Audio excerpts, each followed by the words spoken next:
I'm standing on a straw bale, and today I'm going to talk about how you might be able to use a straw bale or several of them to increase the area and volume of your urban garden. This video, I'm going to call it part one, or I'll even call it an experiment, is going to focus on how you get your straw bales, some of the things you need to think about when you source these things, and most importantly, how do you prime a straw bale so that it's ready for growing vegetables in your garden. So let's first talk about where you might get your straw bale and what sort of things you need to look out for. So one of the first questions you might ask me is, why would you even think about using a straw bale to grow plants in your garden? Well, there's a couple reasons why these things might be good. Number one, a bale of straw is like a giant sponge. When you put it out in the rain and the wind and whatever, it'll start to soak up water, and it'll go from weighing maybe 10 or 15 or 20 pounds to something that easily weighs 100 pounds. And so this bale of straw is a giant sponge that'll soak up water, and when you put your garden plants into this bale, it will provide a more consistent and more reliable source of moisture for the plant roots. That's the number one reason. The number two reason, a straw bale like this can help you expand the growing space in your garden. Now, in a little bit, I'll show you my fenced garden here. It's really small, and I actually made a video about how I had to fence it in. Space is at a premium in here, and I'm trying these straw bales to almost double the amount of growing space in this little garden, because these straw bales, each of them can be viewed almost like a separate raised bed.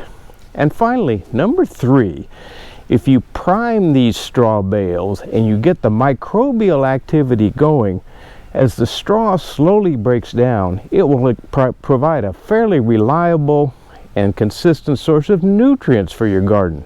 So space, water, nutrients, those are the three reasons why straw bales might work in your garden. Okay, let's talk about straw. So the first thing I need to make clear is that straw is different from hay. Hay is typically made from alfalfa or clover. It has a high amount of nitrogen. It's usually fed to cattle, and it probably won't work in this particular context. And the reason for that is that it breaks down really quickly. Straw, on the other hand, is made from grass or wheat stems or something like that, relatively low in nutrients, so it won't break down so quickly, and so it'll hang around for a while, which is really what you want to happen in your vegetable garden. You want these things to last at least a growing season, and maybe even two. So where do you get these straw bales? Well, I was pretty lucky in that down the road from the house where I live, there's a farmer, and he basically grows grass that he harvests for the straw. And I just went down to his house and I said, look, I'm making these straw gardens, and I need some bales of straw. And of course, he's in the process of making money, so he was more than happy to sell me some straw bales. Now, if you do this, probably the most important thing to be aware of is you want straw that is free of herbicides or chemicals or anything that might affect the garden plants that you're going to grow. And when I talked to the farmer about this, he assured me that because the straw was being grown in the fall, they don't usually put herbicides or even fertilizer on in the fall, so it was a late season crop. He assured me the straw was clean and chemical free. He delivered it to my driveway in a giant square bale, and I then carried them out to my garden and dropped them in place. A little cautionary note: when you get your straw bales and you bring them out to your garden, where you place them is where you better plan on leaving them, because once you drop these things into place, they'll start to suck up moisture from the soil, and they'll easily go from 20 or 30 pounds to being so heavy you're not going to move them. So when you put them in place, make sure that's where you want your straw bale to be in the future. Okay, let's talk a little bit about how to prime these straw bales. It's actually kind of a three-step process.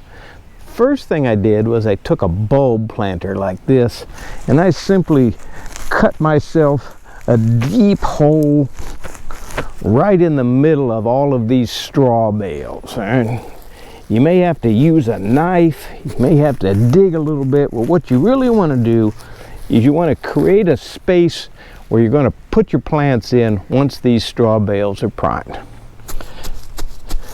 Second thing I did was I took some compost, dumped it all over the surface of the straw bale, down in the hole, just to sort of introduce a microbial population to the straw bale. And number three, I took some of this fish plant food or fish fertilizer, and I mixed it up in a sprinkling can and dumped it all over this straw bale.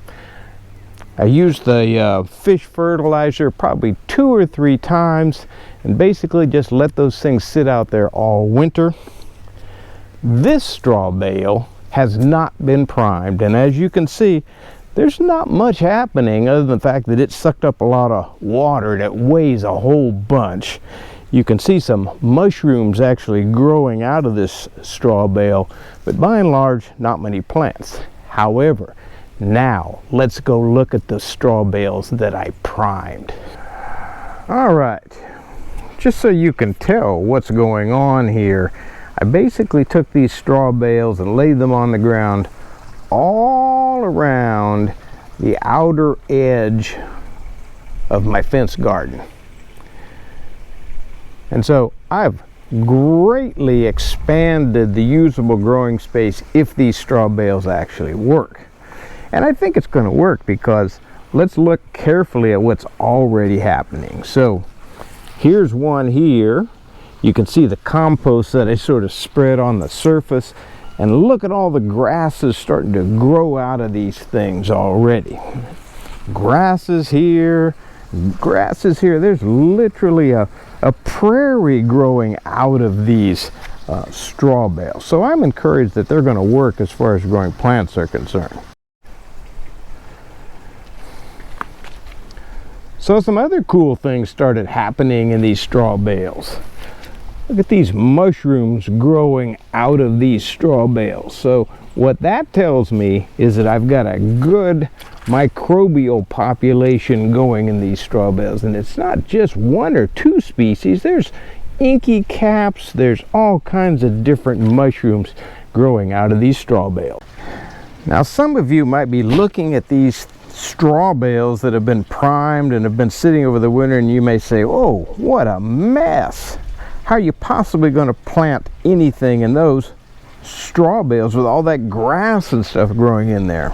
Well, that's a good question. So I think what I'm eventually going to do is I'm going to have to just come in here and probably rip up this grass like that, leave it in place as kind of like mulch, and that of course will still leave my hole there that I can put vegetables down inside. Now I don't think the grasses are going to be a problem because I can manage the grasses. However, there's another problem that's popped up on these straw bales, and that's ants. I live in South Carolina. Ants are a problem anywhere where you raise a surface above the ground. They like to get away from the water saturated soil, and already this winter there have been several ant mounds that have formed on these straw bales. About the only thing you can, some of them are fire ants, about the only thing you can do is just keep worrying them to death, dig them up, throw them out of there, and hopefully they won't come back. I might have to resort to some ant poison at some point in time. I'm a little hesitant to do that, and hopefully I can get something that's approved for gardens and I can use just a very, very small amount.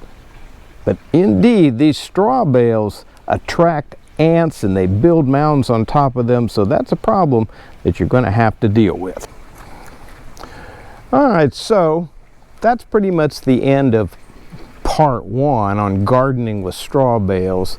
I'm going to let these things sit for about another month. I'll come back and put some plants into these holes, and I'll do another video trying to show you just exactly how these things work as far as a growing medium. So make sure and come back for part 2, gardening with straw bales, and if possible, subscribe to my channel, Jim Luken Outdoors. Thank you for watching.